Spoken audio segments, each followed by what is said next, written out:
గులాబీ రెక్కలే గెలుపు గుర్రాల వేటలో వలస నేతలకు ప్రాధాన్యం. 2 జాతీయ పార్టీల అభ్యర్థుల్లో 18 మందిలో గులాబీ రంగు. బీజేపీ నుంచి 12 మంది, కాంగ్రెస్ నుంచి 6 బీఆర్ఎస్ నేపథ్యం ఉన్నవారే. బీఆర్ఎస్ లోను 5 అభ్యర్థులకు నెహ్రూ కాంగ్రెస్ మూలాలు. ఇక అభ్యర్థుల కొరత, ఆర్థిక బలం, సామాజిక వర్గాల లెక్కల వల్లే.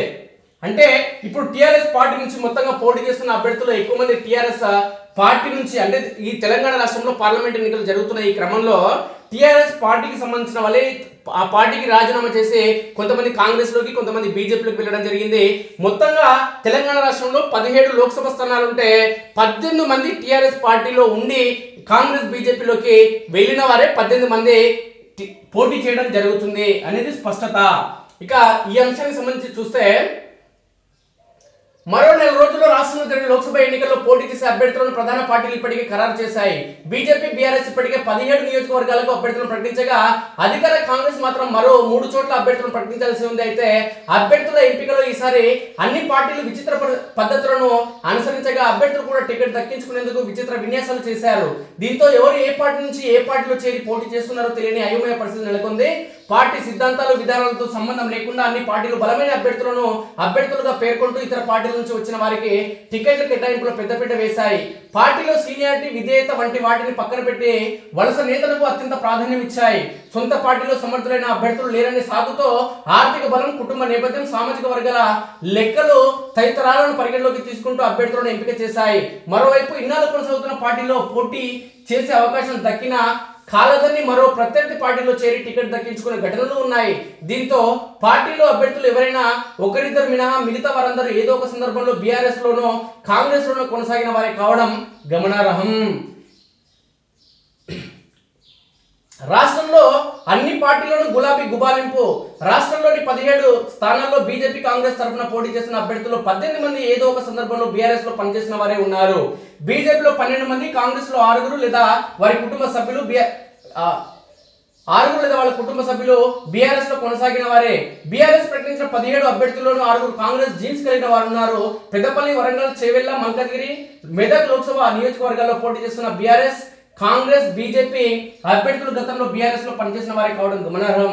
నిజామాబాద్ లో ధర్మపురి అరవింద్ బీజేపీ, పెద్దపల్లిలో గడ్డం వంశీ కాంగ్రెస్, వరంగల్లో కడియం కావ్య కాంగ్రెస్, నాగర్ కర్నూలులో పి భరత్ బీజేపీలో బరిలో ఉన్నారు. వీరి తండ్రులు గతంలో బీఆర్ఎస్ లో కీలక పదవులు అనుభవించిన వారు కావడం గమనార్హం. పెద్దపల్లి కాంగ్రెస్ అభ్యర్థి గడ్డం వంశీ తండ్రి చెన్నూరు ఎమ్మెల్యే వినోద్ కు 3 పార్టీల్లో పనిచేసిన అనుభవం ఉంది.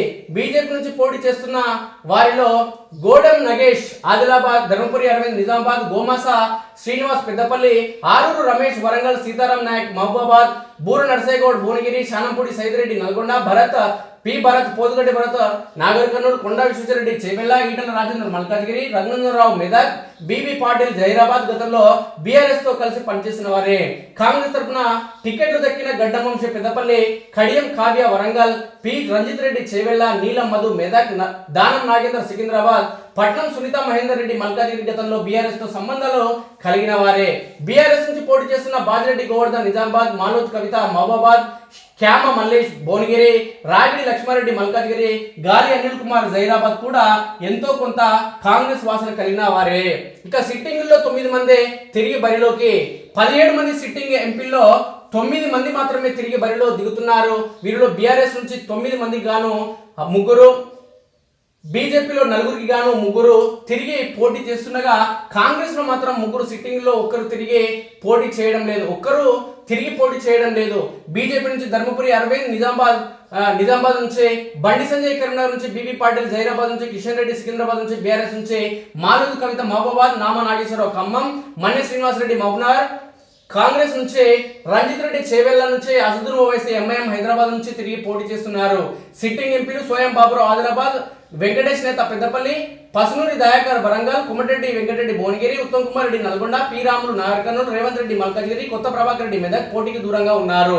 వెంకటేష్ నేత దయాకర్ బీఆర్ఎస్ నుంచి కాంగ్రెస్ లో చేరిన టికెట్ దక్కలేదు. అసెంబ్లీ ఎన్నికల్లో ఎమ్మెల్యేలుగా గెలిచిన రేవంత్ రెడ్డి సీఎం గా, కొమ్మటిరెడ్డి వెంకటరెడ్డి, ఉత్తమ్ కుమార్ రెడ్డి మంత్రులుగా ఉండగా కొత్త ప్రభాకర్ రెడ్డి ఎమ్మెల్యేగా ఎన్నికయ్యారు. నాగర్ కర్నూలు ఎంపీ పొద్దుగంటి రాములు బీఆర్ఎస్ నుంచి బీజేపీలో చేరి తన కుమారుడు భరత్ కు టికెట్ ఇప్పించుకోవడం జరిగింది. మొత్తానికి చూస్తే ఏ పార్టీ కూడా సొంతములకు న్యాయం చేయలేదు, పక్క పార్టీలకే న్యాయం చేసింది అనేది స్పష్టం.